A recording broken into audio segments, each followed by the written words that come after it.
Good evening, everyone. Welcome to Tuesday evening happy hour with Back to Basics Dog Training.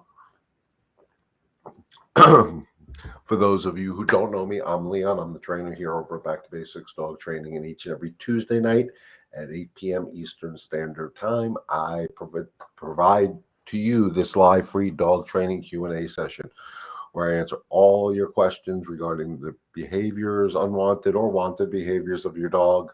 Um, no topics are off limits with me, so hit me with your questions and let's get the night going. For those of you who are joining me now live or later on in the replays, please put your comments in. Let me know you're watching, where you're watching from. Give me a shout out. And that just keeps me motivated to keep going every night when I see it, every day when I see those comments. So shoot your comments in there. Let me know you're watching. And as always, I'm going to start off with a topic of the week. We had some real great sessions this week that I want to, bring to you guys to let you know um, some of the things that I observed this week, and I think maybe it'll help you guys. So I've been working with this lovely young lady with her two dogs, and each dog had their own separate issues. But the main reason I got the call is that one of her dogs was showing an aggressive tendency. And I don't like using the word aggressive. Anybody who knows me knows I'm not a big fan of the word aggressive, but they were definitely exhibiting aggressive tendencies. And I know she had spoke to other trainers, and I think she got different stories from different trainers and all that.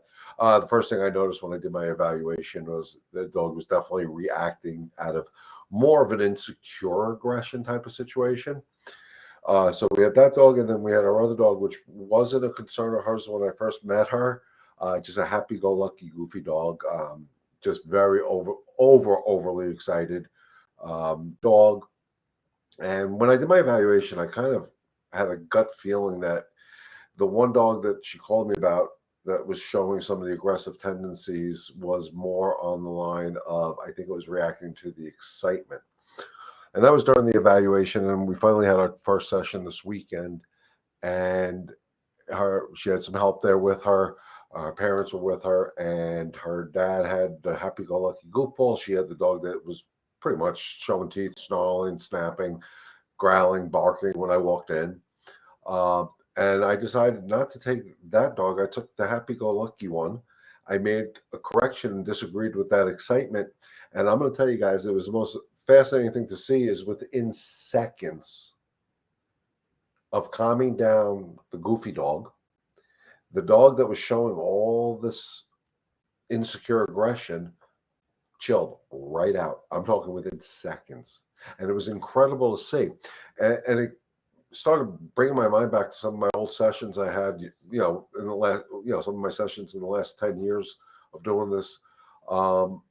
Where I've been called into homes with people with multiple dogs, and they, this dog is doing this, and this is the dog I need you to work on, and so on and so forth. And after being there and observing what's going on, it's very rarely the dog that they need me to work on is the actual cause of the problem. And the reason that is dogs understand energy better than we do. And you guys know I talk about energy all the time. How with the 4 C's, the calm, confidence, consistency gets the control, that they feed off other dogs' energy. And when they feed off the other dog's energy, depending on their personality, is how they are going to react. I got a call a few years ago, lady, I think had 3, 4 dogs. I don't remember exactly what it was. And she was calling me about one of her dogs was reacting negatively towards the other members of its pack. And I'm like, okay, well, that's unacceptable. We can't have pack fights. That's just never a good thing.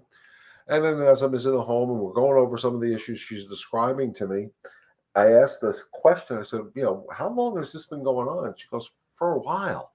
And I said, all right, tell me what's been going on. And basically, the dog that she asked me to work on was the dog that, I want to lay down by myself, leave me alone, give me my personal space. When I want to play with my pack mates, I'll play. But if I don't want to play, I'll let them know I want my personal space. So what was happening is this dog, when another dog approached it and it wasn't in the mood to play or laying down or whatever, would growl at the other dogs, saying, hey, give me my space. And I asked them, I said, okay, so when the dog growled, demanded, asked for its own space from its pack members, what did you do? They were like, we yelled at him. He's not supposed to be growling at this pack, the other dogs. It's unacceptable. I said, that is actually what caused the problem. The dog was telling everybody, hey, give me my personal space. I'm not in the mood to play right now. Leave, just let me rest. I want to be by myself. And by yelling at him over the years or over the time, his mind went to, well, nobody's understanding what I'm saying. I need to do this myself. So what should have happened is when he growled saying, hey, give me my personal space, people need his ultimate pack leaders, the humans should have advocated for him by basically saying, hey, go away, give him his space. But since he didn't get that, and he was constantly getting, yelled at, screamed at, hollered at, whatever it was, he decided it was time to force the issue because he wanted his alone time. And that's when he started with the physical bite. Wasn't an aggressive dog. Didn't hate other dogs. He just felt like nobody had his back, so he had to do what he needed to do. So again, the dog I got called in for was not the actual dog causing the problem. Yes, he reacted, he bit. The dog I got called in for, this weekend, yes, that's the dog that may have eventually bite somebody, but it wasn't the dog causing the problem. And we have to understand where that unwanted behavior come from. Hello, Terry. Hi, Larry. Grateful to have found you. I'm grateful you found me too. Thank you for taking my question. I adopted a 3-year-old golden doodle a month ago. Congratulations. He was not socialized during COVID. He was given up because the family, they were afraid he would snap and bite someone. He looks so approachable, but when somebody quickly goes to pet him, he will snap. Yeah, he's terrified. He seems very friendly, and when he approaches another dog, then he snaps at the other dog. So again, Terry, you're dealing with an insecure dog, and unfortunately, due to COVID, it happened. It happened. COVID happened. Dogs were not social. They're social animals. So if they didn't learn the proper social skills growing up, they don't know. It's almost like homeschooling a kid and then sending them off to, Harvard University or a big college or something, and they're not going to know how to deal with things. So what you need to do is, one, tell people don't approach your dog. That'd be the first thing I would do, and they have to approach him in a way that the dog is comfortable. He looks friendly and he is friendly, but he's scared. He doesn't know what to do. He's unsure. I don't like the word scared either. So people have to learn to approach him, one, slowly, and let him sniff them. They shouldn't be making motions to dogs. I tell people all the time, you don't need to stick your hand in front of a dog's face to have them smell you. You don't. I don't know where this came from over the years. Put your hand in front of the dog's face and let him smell you. Well, for one, if the dog was ever abused and the hand was what abused them, that could trigger a bad memory and that could cause a problem. So the right way, in my opinion, is that people just stand still. Usually I tell people, put your hands in your pockets, relax, breathe. The dog should start smelling at your feet, work their way up your body, get to the private areas, and then pretty much say, okay, I know who you are. You're cool, and leave you alone. Same thing. If another dog approaches him and that other dog is excited, he doesn't know how to handle it. So no dog should be approaching him at this point.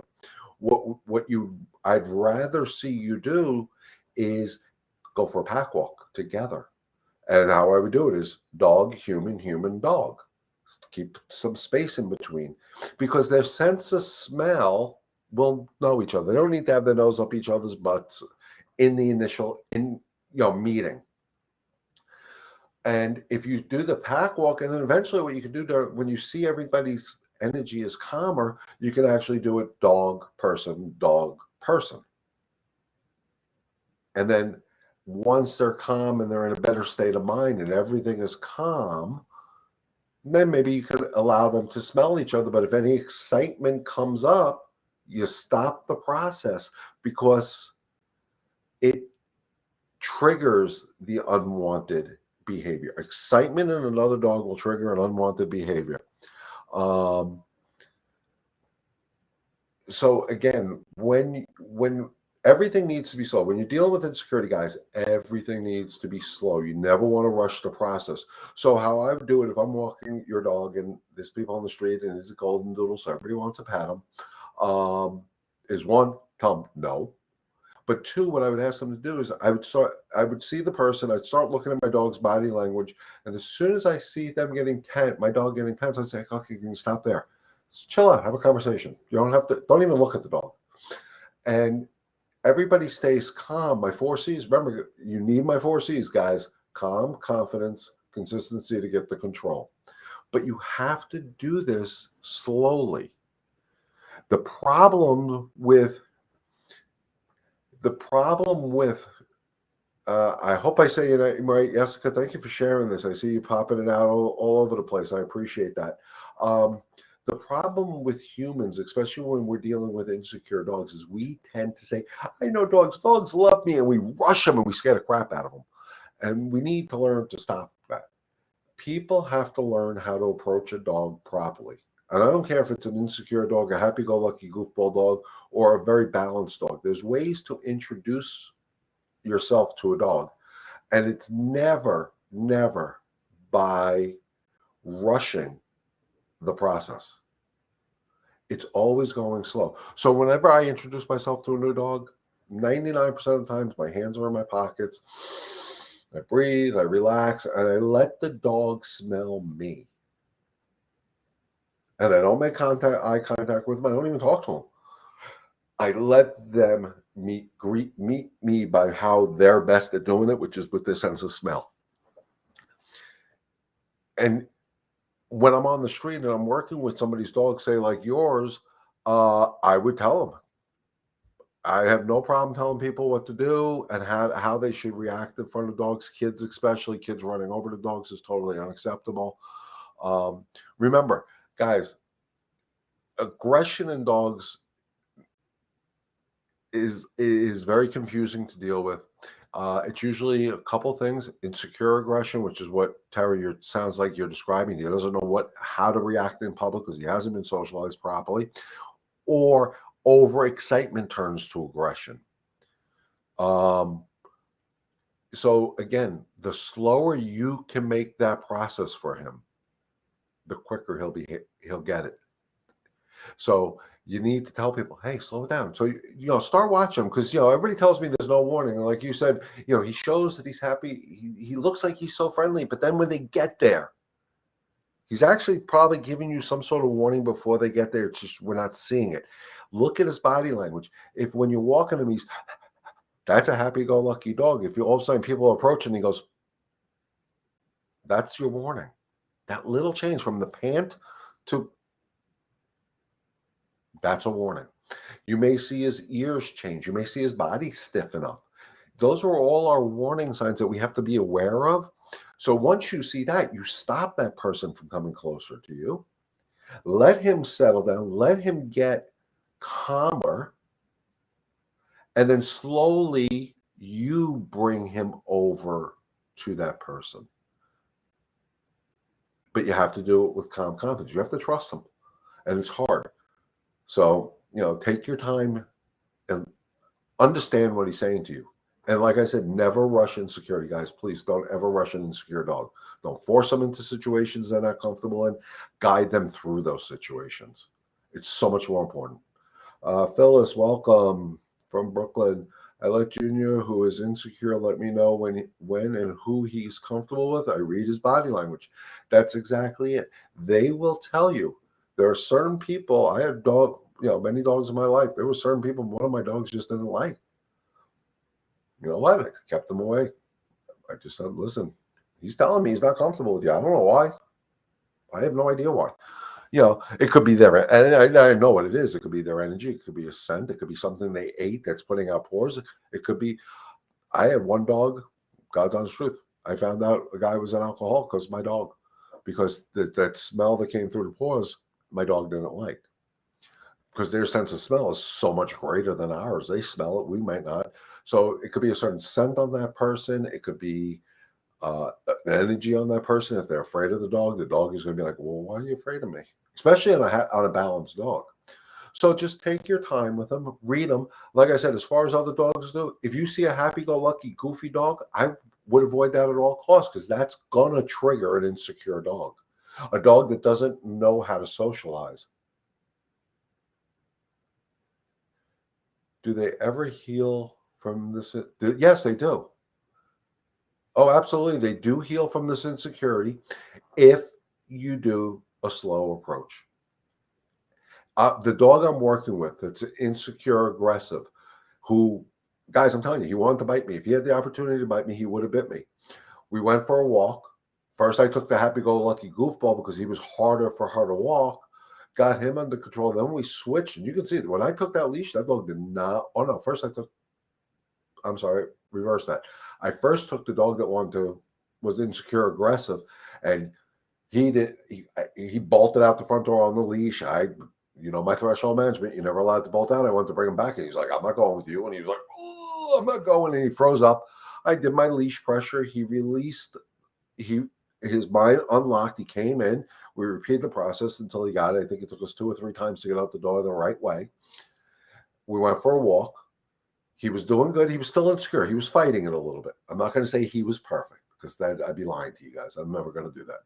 He wasn't perfect, but he was getting it. But then Mom started having problems with the happy-go-lucky, goofy one.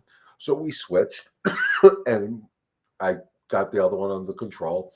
And at one point, I'm like, all right, let me take back the one that needs me more right now because of the insecurity.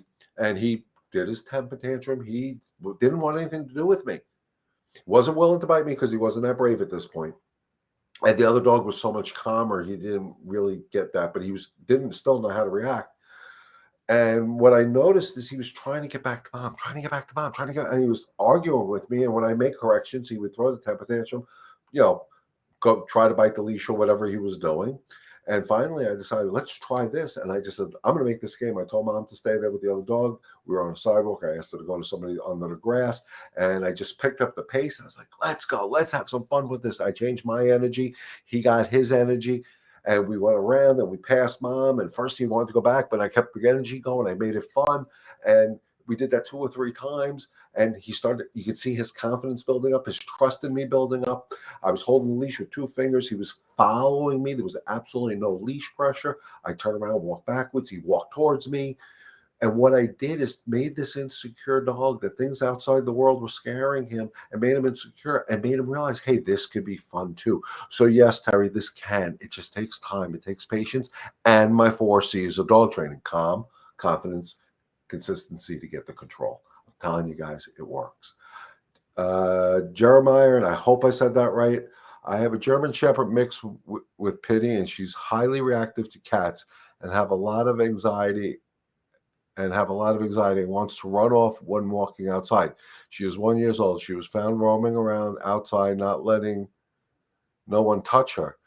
She was bull and kennel aggressive once I got her, but she overcame that. She can nip when overexcited. Absolutely. Any advice that you can give her to help her? Absolutely. I can give you a ton of advice. She definitely sounds like she's got a lot of energy. Even the reactivity to the cat, anxiety, that's a lot of pent up energy. So you say when you're out on a walk, she wants to run. So the first thing I would suggest is, 1, please go to my YouTube channel. Subscribe to my YouTube channel. It is Back to Basics Dog Training on YouTube. I will put the links on the Facebook pages. I don't know whose Facebook page you're on right now. To my YouTube channel, I have a playlist called How to Leash Train My Dog in 5 Easy Steps. And really what it should be called is Mastering the Walk. Everything you do with her should be based on calm. German Shepherd Pity mix. She's got a lot of energy. German Shepherd part of her needs a job to get rid of all that pent up energy and that frustration. The walk, guys, is a great, great way to release a lot of that energy, but it's not going to physically release the energy. It's going to mentally release the energy. Dogs mentally have a lot of energy. We need to learn how to drain it. And that's why I designed the walk the way I did. The 5 easy steps, How to Leash Train My Dog in 5 Easy Steps should be Mastering the Walk, Back to Basics style. each episode is based on how to learn to reward the calm of the dog. So Jeremiah, what I would do is every step of her life moving forward from this moment forward is only reward her when she's in a calm state of mind. So if she's is reactive to cats, one, you need cats around, but everything has to be based on safe. So if you have your own personal cat, put it in a cat carrier, in some sort of carrier. If it's cats on the streets, it's a little harder because they're not always there. But what you need to teach her is the cats represent calm. So every time she tries to react to a cat, you have her on the leash, you pop the leash, firm no, no anger, no frustration, just no nonsense. Nope, you're never allowed to do this again. Give her another job, tell her to sit. And then when she is calm, her state of mind is calm, praise her. If the cat is in a home cat inside a cat carrier, create a space, whatever you decide, a foot, 2 feet. That's as close as she's allowed to get to the cat carrier, which tells her the smell of the cat. I'm only allowed to get this close to, but you have to teach her the cat represents calm. Most dogs that are reactive to cats are not trying to kill cats. They're trying to play with cats. It's the thrill of the chase. It's the prey drive. It's the same way. Most cats don't try to kill the mice. They kill them accidentally. So in my experience, I don't see dogs aggressively going after cats. It's more that thrill of the chase, which brings out the prey drive. And once they're in that mindset, that's when the accidents happen. But you can teach any dog that cat, that chicken, that rooster, that rabbit, that anything represents calm. But you got to put the effort in and only reward them when they're in a calm state of mind. In my personal house, we had the dogs, we had 2 cats, we had rabbits. My dogs knew the cats and the rabbits were not food. They were not playthings. They were actually, if you think about a pack order, it was the cats, the rabbits, the dogs were the lowest things because I had to make sure my dogs understand I didn't want to come home and find the cats eating or the rabbit eating. So they understood their role in the pack, but that took work. It didn't happen because they're my dogs and it was a miraculous thing. It's just always learning. Something I've done with all my dogs in 100 years or whatever it's been now is I always, guys, learn to reward the calm state of mind. I never reward excitement. I never reward aggression. I never reward insecurity. I only reward a calm state of mind. So if I have a dog that's insecure, I do not tell them, it's okay. I don't do that because that's a reward. I only reward the calm state of mind.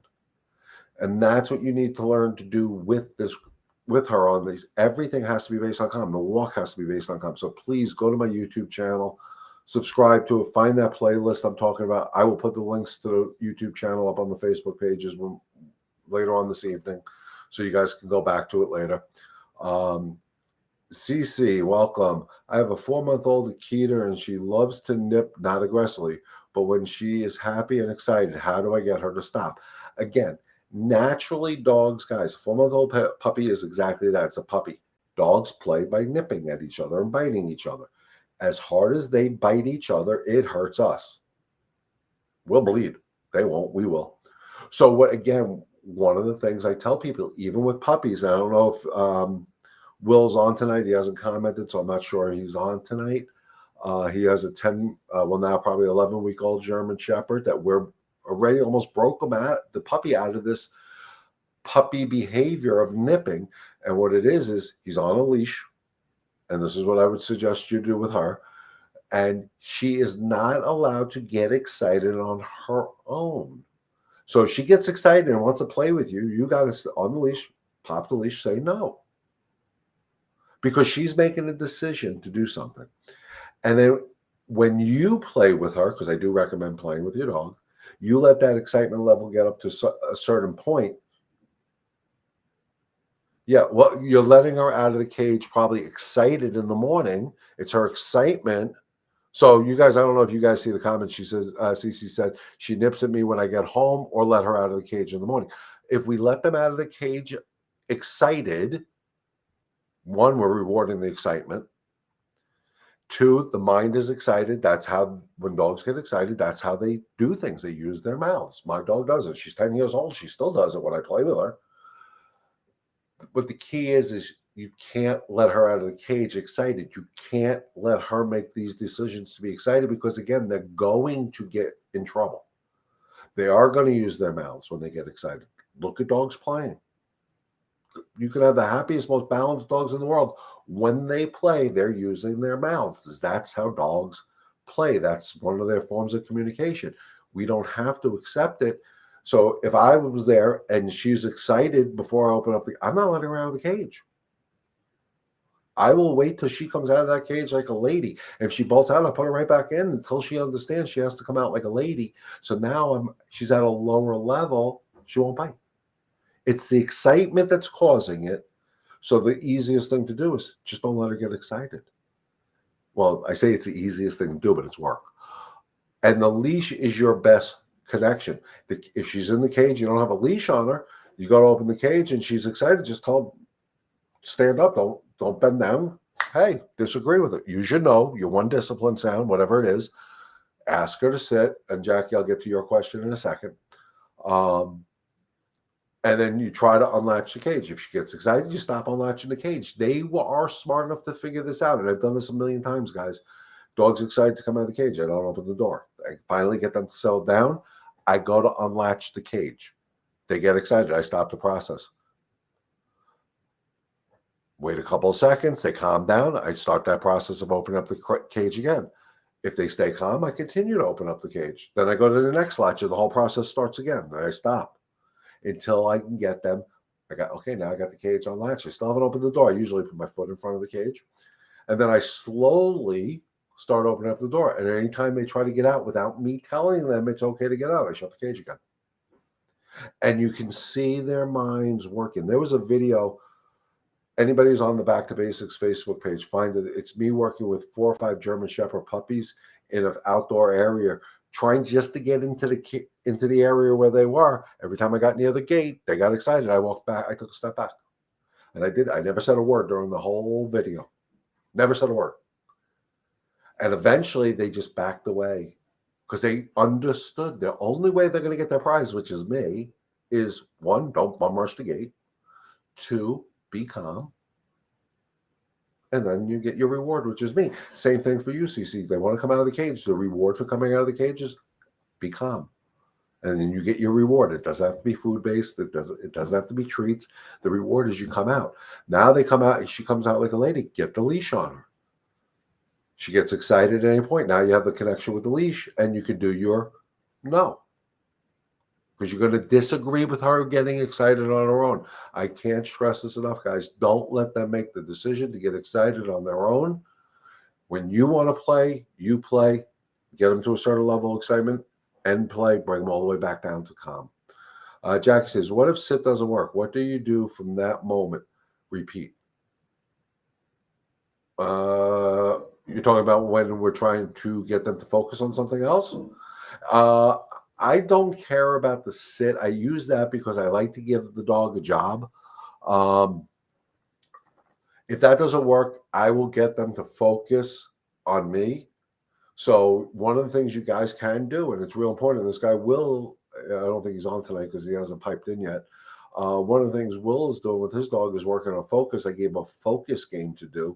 And Jackie, you can try this with yours if they're food motivated, is you put a treat by your eye. Oh, first time. Okay. I'm going to get into that, but I want to talk about this focus game for a second. So you do focus. They're looking at the treat. They look at the treat, you give them it. Then you move the treat over here. Focus, but they have to look at you. As soon as they say, well, why aren't I getting the treat? And they look at you, good focus. And then you hold the treat out further and further and further. And you say focus. They focus on you. You give them the treat. This way you're more relevant than the treat. So that's a good game, especially with puppies to play, guys. Focus is crucial. I think it's misused. If I know that, and Jackie, getting back to you, if I know that I'm working with a dog that knows sit 100% of the time, if they don't sit when I ask them to, if I have them on a leash, I apply leash pressure, which is that up and back motion. She knows look, so use look. because it's just to break their attention from whatever they're focusing on. But if you want her to sit and she knows sit 100% of the time when she's not distracted, what I would do is apply leash pressure, which is up and back to get that sitting motion. And I would say sit. If they don't, I use the leash correction. Nope. Sit. The nope is for disobeying me. The sit is the obedience. And then I do the leash pressure and I touch the tuchus and push down a little bit on the tuchus until they get it. And then as soon as they sit, I release the pressure on the leash. Good. Now I got your focus. But again, calm confidence. Problem with dogs that don't sit, when we ask them to, especially dogs that we know no sit, we get frustrated. Sit. Sit. Sit. Yeah. Judy says she's been doing that. Judy says she's been doing the focus game for 6 months. The focus thing is really, really good, guys, because, dogs can't really truly multitask. Once they get their vision set on something, their mind set on something, really that's all they care about. I've worked with enough dogs that get to such a high level that I can literally take a raw piece of meat and put it in front of the face. They're not going to care. So if they don't know how to take their focus off, I got to get that dog, or whatever it is, to look at me, you got to break that horrible habit of theirs, and that's where the focus game comes in. And that could be used on puppies to a lot older. It works. So in Jackie, in your case, you can use the word look. Again, those are just basic obedience command. Your discipline word, guys, should always be one word. Any unwanted behavior, one word. No, pay, whatever it may be. One sound to the dog should equal your no. Stop with all the nonsense, with all the games. I think I've said this a million times before. If you never want the dog to jump on people, it's not off, it's no. If you don't want the puppy picking up the slippers, it's not leave it, it's no. If you don't want your dog to counter surf, it's not off, it's no. Keep it simple. Keep it simple. Stop confusing things. And remember, this has been my passion for the last couple of weeks, guys. It's great and important to say no to your dog to stop the unwanted behavior. Absolutely too many words. That's why I use the KISS theory of training. Keep it simple, stupid. We overtalk things. We're human. I mean, hell, that's why I do lives, because I need to talk. But when I work with the dogs, I don't talk. And I'm going to give you guys an example of how I controlled a cage rage dog the other day without a word being spoken to the dog. I lost my train of thought.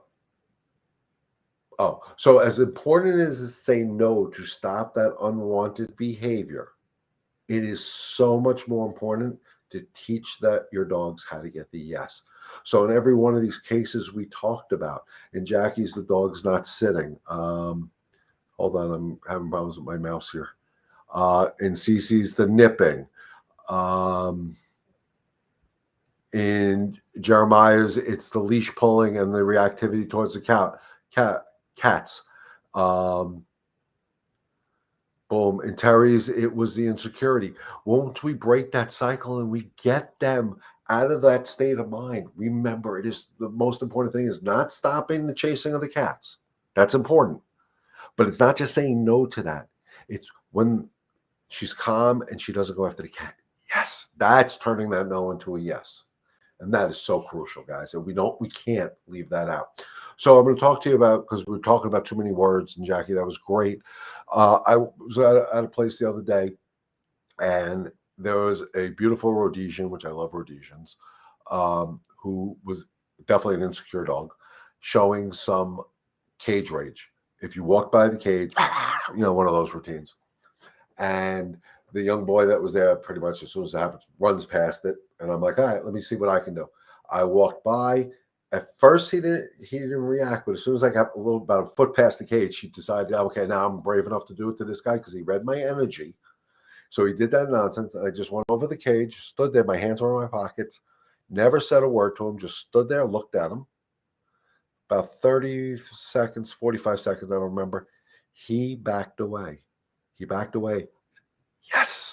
and I walked away. He gave me something. I took away the pressure of me hovering over his cage. Waited about 10, 15 seconds. I walked back again. He did it again. I did the same thing. Now it only took about 10 seconds. He was like, oh, wait, okay, let me back away. He backed away. Yes. Walked away again. Waited 10, 15 seconds, walked by, no reaction. Came back, no reaction. Walked by, no reaction. He was done with it. Because one, he got disciplined without being yelled at. He got disciplined just by body language and energy, which is what we talk about all the time here at Back to Basics. He understood that, oh, when I didn't react like this guy who's standing there, energy changed to happy. He said this nice sound, yes. And I walked away and took away all the pressure. Hello, big sis. And that's, guys, I say this all the time. Where the hell is it? I say it all the time, but I can't find it. There it is. Energy is definitely the most important form of communication we have with our dogs. And that's why I preach my 4 C's of dog training, the calm confidence. The keys of those are the calm confidence. Consistency is a huge key, but the control is what we want. So those are the 4 C's, but it starts with calm confidence. Because if you don't have confidence, for all the people that I've answered questions for tonight, if you don't have confidence in what you're asking your dog to do, or confidence in yourself to achieve that goal, how is your dog going to have confidence in you? Think about it. For the lady, for us out there, go to a haircut or a hair designer or barber or whatever, and they come over to your hair and they're shaking with their scissors. Are you going to let them cut your hair because they have no confidence? No. So the calm confidence that you need for your dog to understand what you're asking them to do is exactly that. If you're not sure, they're not going to be sure. That's where, guys, I can't stress it enough. And remember, it is so important to turn those no's into yeses, because that form of energy is crucial.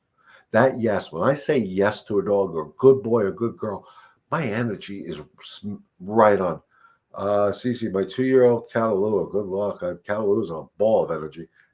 Is calm, except when visitors or we get home and he jumps on us, running around, jumping. He is teaching the kid. Yes, he is. So what I would do is set your Catalua up for success, and I would invite people to come over to my house, over to your house, have him on a leash, have him knock on the door. He's going to go crazy. You're going to get him on the leash, and you're going to do, no, sit. And then when he's calm, again, we're going after the state of mind, guys. When he's calm, you start to approach the door, short leash. He gets excited at any point. We stop, pop, nope, same routine, nope. Sit.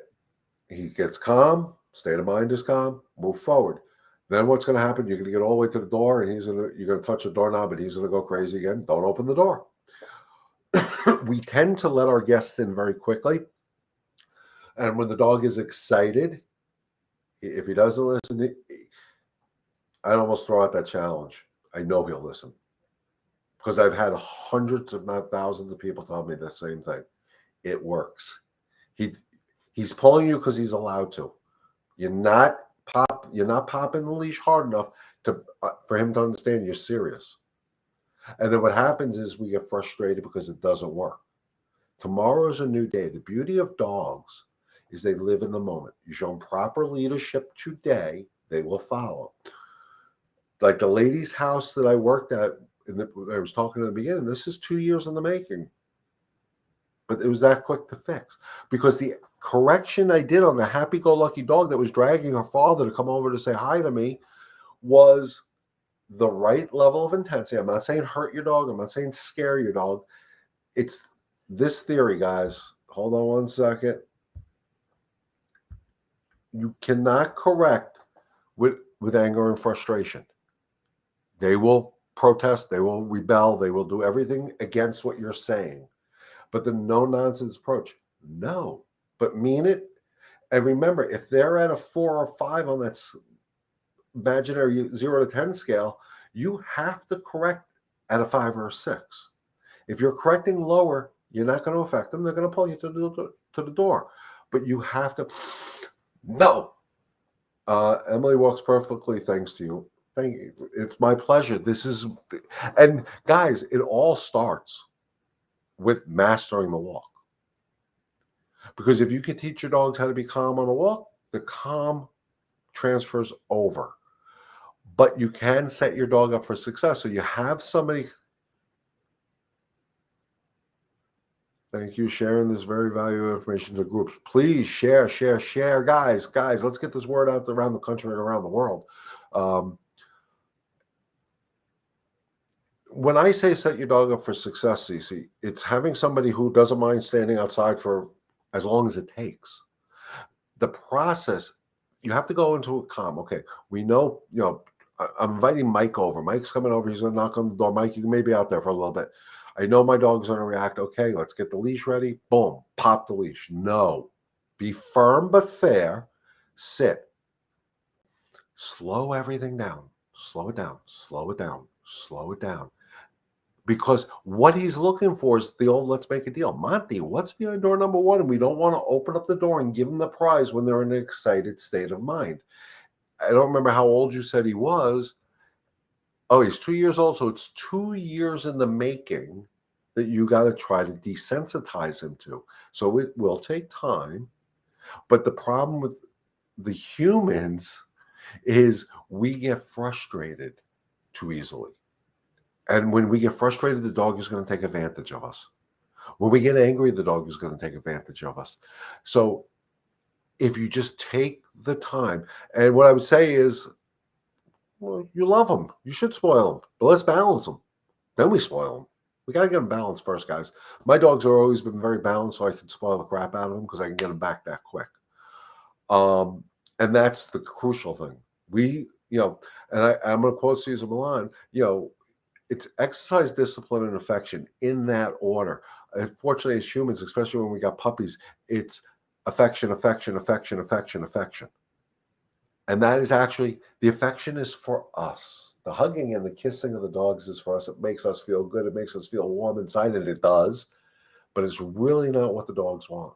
What the dogs want from us is structure and leadership by a calm, confident pack leader.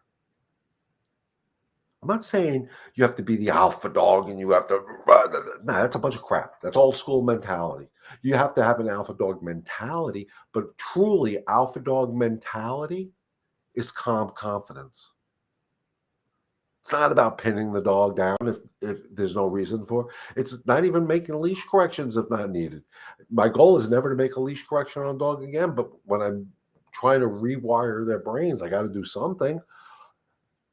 But if we give them what they need, which is structure and leadership, in a calm, confident manner, they will follow us to the end of the earth. And that's it, guys. It starts with us. Remember, 30,000 years ago, whatever it was, we decided to domesticate dogs. I don't know how long ago it was. I just saw something pop up on the screen the other day that said 30,000 years. We decided to domesticate these animals. They're still, by nature, wild animals. They're animals. We want them to coexist in our world. Today, we have to teach them how to coexist in our world, because the excitement that I deal with, the excitement that Cece's describing, is natural in the dog's world. Hey, let's play. That's what they want to do. It's that a truly alpha dog wouldn't allow that 24 hours a day because it's not good for the pack. We have to learn to disagree with the excitement, praise the calm. We have to learn to deal with the insecurity and praise the calm, not nurture the insecurity, not nurture the excitement, because we do nurture the excitement. We come home from work, our dogs are happy to see us, they jump on us, and we're going, yay! And we're just telling them what they're doing is okay. So how come it's okay to jump on you, but not on grandma coming in the house? We're sending mixed signals. No, you're never allowed to be excited unless I ask you to be excited. That dog that I was working for that wanted to, bite me when I first met in there, after I did some fun exercises, I'm like, come up here. came up on my, jumped up on me. I was petting him. He was licking me. His tail was going a million miles an hour. Why? Because I fulfilled his dog needs and I didn't feed into his insecurity by feeling bad for him. The happy-go-lucky goofball I worked with, he wanted to come home with me. Why? Because I disagreed with his excitement. When he was calm, he got all the affection in the world from me, and he wanted to come home with me. Because why? I stay in that same, the happy-go-lucky dog or the insecure, aggressive dog, I stayed the same. I stayed calm. I stayed confident. I stayed consistent, and I had control.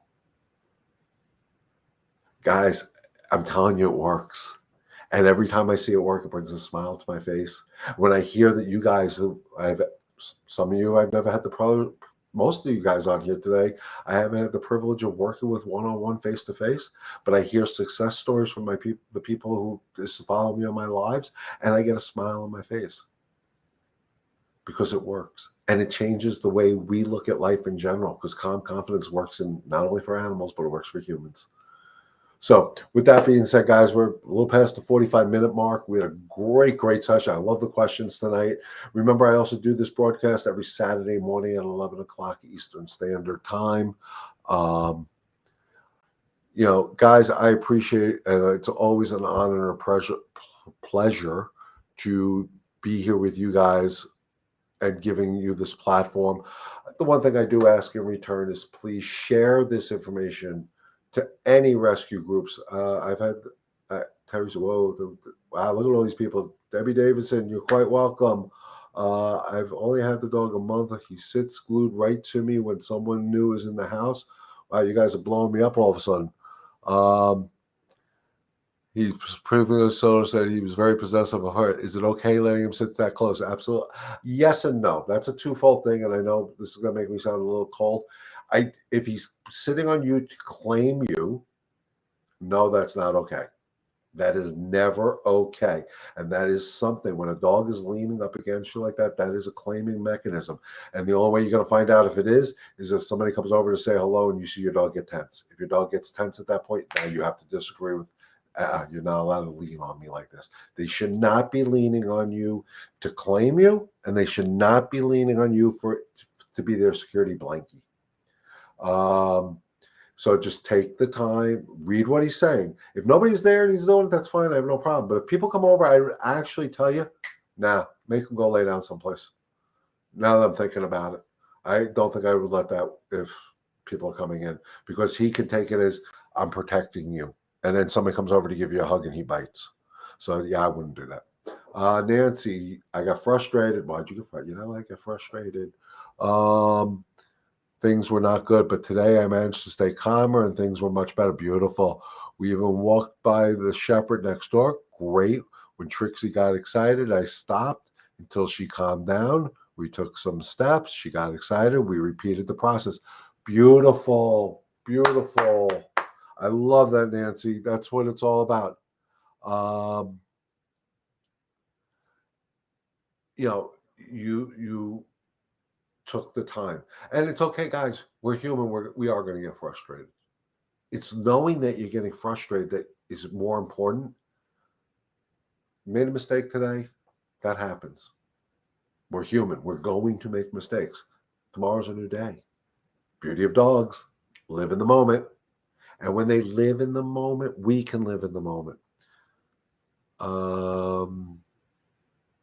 Tori, Posh Pest Rescue. I don't know if you're sharing this. Yeah, please share this every Tuesday night, guys, 8 o'clock Eastern Standard Time. Saturday morning is 11 o'clock in the morning Eastern Standard Time. Cece says my Cataluna only does that when I call over the Keter over. So definitely you want to disagree with that. Definitely. No jealousy among the dogs. He was alone for 2 years. It doesn't matter. Doesn't matter. I've had dogs. Bring another dog in. That doesn't mean, if I'm giving your Keter attention, that doesn't mean the Cataloo can come bust over and push the Keter out of the way. No, don't tolerate that. You're allowed to pet the Akita. You're allowed to give the Akita attention, and the other one has to go away. Lay down. Do something you over when I'm ready. Because then they're controlling that situation, and that can run into a major, major problem. So be very careful with that. Teach them to share love. We do it with our kids. if you have multiple kids, you're playing with one, and the other one's wants to jump in. You say to the kids, "No, I'm playing with your sister right now. Leave me alone." Same thing. Well, you guys are ramping me up tonight. I'm not going to get any sleep tonight. This is cool. I love it. So, guys, please share this information. I'll be posting them out in advance.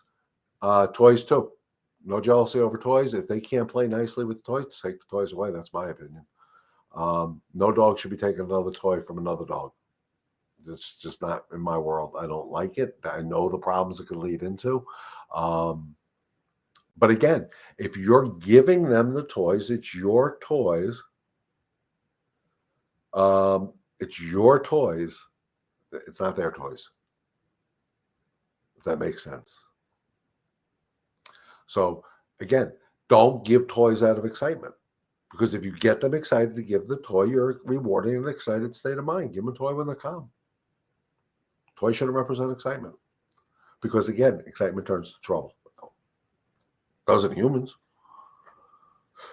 So, okay, guys. I'm going to wrap it up for the night. It's almost 9 o'clock Eastern Standard Time. Please share this information with your friends and family. Anybody who wants some more information, say with the cat. Cats represent calm. Absolutely. Anybody who wants to have further questions, please reach out to me at, if I figure out, either the 631-514-9128 or info@backtobasicsdogtraining.com. Texting me at that number is always the best thing. If you need a one-on-one private session, you're here local in the Carolinas, we can always arrange something. If you're not here local in the Carolinas, remember I do offer Zoom sessions where I focus on your issues and your issues only. But with that being said, guys, thank you for inviting me to your homes tonight. It's truly an honor and a privilege to do this and be with you guys on Tuesday nights. Remember, join me for Saturday for some more fun.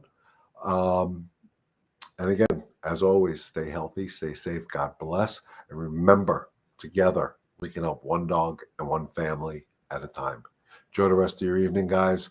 See you Saturday, or we'll see you on Tuesday evening at 8 o'clock.